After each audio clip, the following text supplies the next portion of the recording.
Esta es la capacitación, o mejor, el acompañamiento sobre técnicas de redacción o sobre redacción escrita.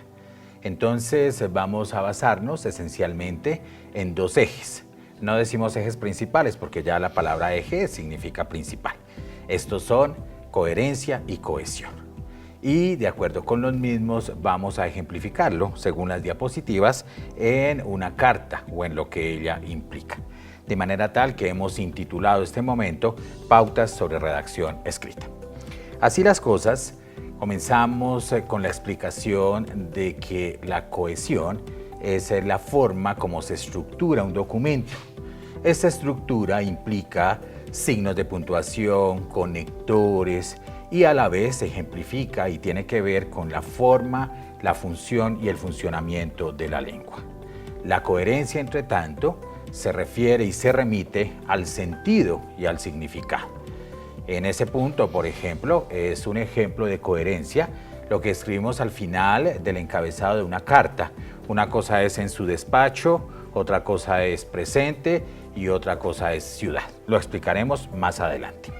Así, entonces, la cohesión se especifica y se trabaja desde el canon de la estructura, mientras que la coherencia también se relaciona con dicha estructura, pero va hacia cómo la misma nos produce un sentido y un significado.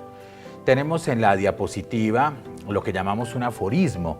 Un aforismo es un principio disciplinar, es una manera de caracterizar precisamente una disciplina o una labor científica. Y ese aforismo de Baltasar Gracián, citado por Vivaldi, reza: tener algo nuevo que decir, decirlo y no holgar en lo que queda dicho. Aquí el verbo holgar, ustedes seguramente lo recordarán cuando compraban ropa con sus padres o con su familia y cuando les decían hija o hijo que te quede holgadito. Holgadito significaba no muy apretado, pero tampoco muy flojo. Es la manera en que se acomoda algo precisamente en la medida. De allí la palabra huelga. Huelga tiene que ver con holgar en el sentido de una manifestación por parte de quienes creen que sobran. Explicado este aforismo, entonces pasamos a dos acciones fundamentales de la redacción y en especial de la escritura. No olvidemos que el punto máximo es parafrasear, no perifrasear. Es decir, ser concretos, no escribir más de lo necesario y, sobre todo, ser sintéticos para que se nos entienda de forma muy sutil, pero en lo posible muy exacta. Así las cosas, entonces, volvemos a esta diapositiva en donde retomamos la cohesión, que tiene que ver con la disciplina intitulada sintaxis. La cohesión trabaja las estructuras, la puntuación, los conectores, la forma y la función de la lengua. Y la coherencia es semántica, eso significa sentido y significado, y para que se nos facilite sentido en el plano individual y significado en el social. Es tanto como lo que yo entiendo frente a lo que los demás me comprenden. Y a veces no es lo mismo lo que yo entiendo que aquello que los demás me comprenden. Y por eso es tan importante recordar que la comunicación tiene contextos, como cualquier documento escrito. Así, entonces, comenzamos. Esta es la fecha de una carta. Lo primero, la fecha se ordena desde lo menor a lo mayor. En este caso, Tunja, 6 de junio de 2022, nunca del 2022, no hay necesidad. Tampoco se pone un punto al final porque no es una frase completa. Los puntos se les ponen en la redacción escrita a las frases completas y la ciudad se separa con una coma que se denomina vocativa, porque una cosa es el sitio y otra cosa es la fecha. Precisamente con base en estos documentos, en esta diapositiva ustedes pueden ver cómo dirigiríamos una carta. Aquí hablo de señores, comité de currículo, escuela de idiomas, UPTC. Y al final depende de la situación. Si yo apunto despacho, es porque la carta va al presidente o a la presidente del comité. Si apunto presente, es porque la carta la entrego yo mismo. Y si apunto ciudad es porque generalmente envío la carta o me puedo encontrar en otra ciudad distinta. Recordemos, por ejemplo, que nuestra querida UPTC tiene seccionales, tiene sedes, mejor, o facultades, que son Tunja, Duitama, Sogamoso, Chiquinquirá, pronto Agua Azul y Puerto Boyacá, y en ese sentido es bueno apuntar esa ciudad en tanto que yo esté en otra o en tanto que esté muy alejado del sitio al que va la carta. Recordemos que es importante averiguar también cuando encabezamos una carta, en este caso qué es un comité de currículo y sobre todo a qué pertenece. No podemos decir, señores, comité de currículo UPTC, porque la UPTC como tal no tiene comités de currículo. Los comités de currículo están en las escuelas. En ese punto también recordamos un componente de las cartas que es la referencia.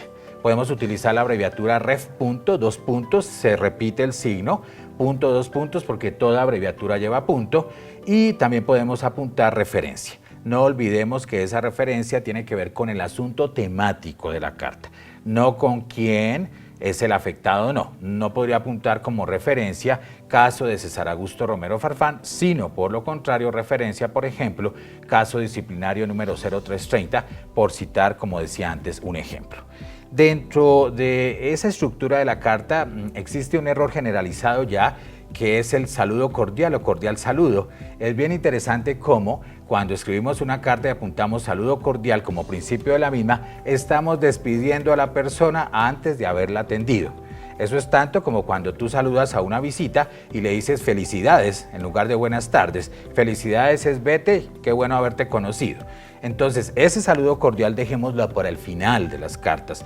Es una moda generalizada que en redacción, cuando no consultamos, entonces solemos imitar o solemos copiar. Así que tengamos mucho cuidado y dejemos esa despedida, que en este caso sería exactamente el término, para el final de la carta. Cuando queremos que la lengua se vuelva sexista, que no lo es, pero ni más faltaba, la lengua es uso y es respetable toda posición, no podemos apuntar apreciado, espacio, paréntesis, a, cerramos paréntesis, profesor, paréntesis, a con espacio, no. Si nosotros queremos hacer esa bipartición de la lengua, pues decimos apreciada, como está en la diapositiva, y primero el femenino, no dejamos paréntesis alguno, se abre, se apunta la O, se cierra y viene enseguida profesora o profesor. Pero en el caso en que ya determinamos, que se trata de, por ejemplo, apreciado profesor, entonces al profesor no hay necesidad de apuntarle el doblete.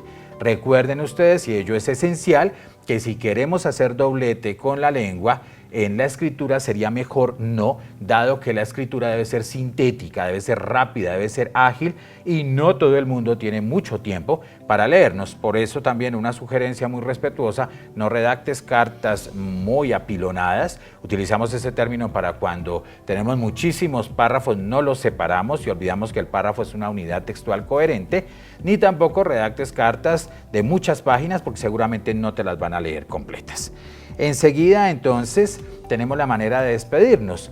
Y no solamente existe un atentamente, existe cordialmente, afablemente, amigablemente, obsecuentemente, comedidamente, gentilmente. Ustedes lo pueden ver en la diapositiva, apenas unos ejemplos.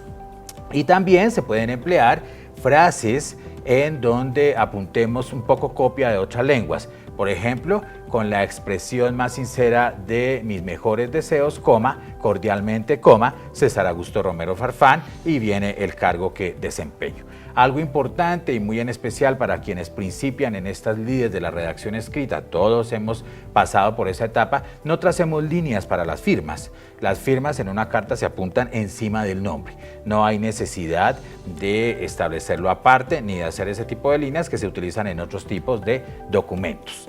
En tal virtud y ya como corolarios, la palabra corolario significa una conclusión rápida del tema que se ha tratado, vamos a ofrecer unas sugerencias para cuando en general redactemos. Primero, tengamos cuidado con el gerundio. El gerundio se emplea con anterioridad. La fórmula mágica del gerundio es siendo tales horas, se terminó este acompañamiento. Allí está perfecto el gerundio porque es una forma de anteceder a un verbo principal. Si ustedes utilizan siendo, cayendo, teniendo, presentando, resultando, siempre empleenlo con un verbo principal en compañía porque la lengua no tiene el gerundio como un verbo principal, sino que es un adverbio, es decir, una manera. Entonces no podemos pasar acciones a formas, ni formas a acciones, porque son dos elementos distintos de la redacción escrita. Igualmente evitemos los enclíticos innecesarios, ¿Qué es un enclítico? Cuando nosotros, por ejemplo, el pronombre se lo unimos al verbo. No hay un enclítico más fastidioso, con todo respeto, que el sírvase. Sírvase es una manera supremamente despectiva de decirle a alguien que debe realizar una acción. Entonces reemplacemos el sírvase, el téngase, el mírese, el analícese por una expresión mucho más suave como gentilmente, coma, le pido el favor de tal cuestión, o de la manera más respetuosa, coma, le pido el favor de hacer tal y tal tarea. Es bien interesante y es bien importante que el interlocutor se sienta identificado en tus cartas o en tus documentos. Es fundamental también despejar las abreviaturas, las siglas y los acrónimos. Las abreviaturas acortan, las siglas toman la inicial del nombre de las instituciones, los acrónimos forman palabras nuevas. Entonces no lo olvidemos porque no se pueden revolver las tres. Y recuérdese muy bien las secuencias de puntuación. Generalmente el punto y coma cierra sentido, la coma enumera, el punto y coma es completo, la coma hace partes. No reemplacemos en atentamente, coma, cordialmente, coma, la coma por los dos puntos de distinguidos señores, dos puntos, de otras estructuras que necesitan dos puntos y que no necesitan coma.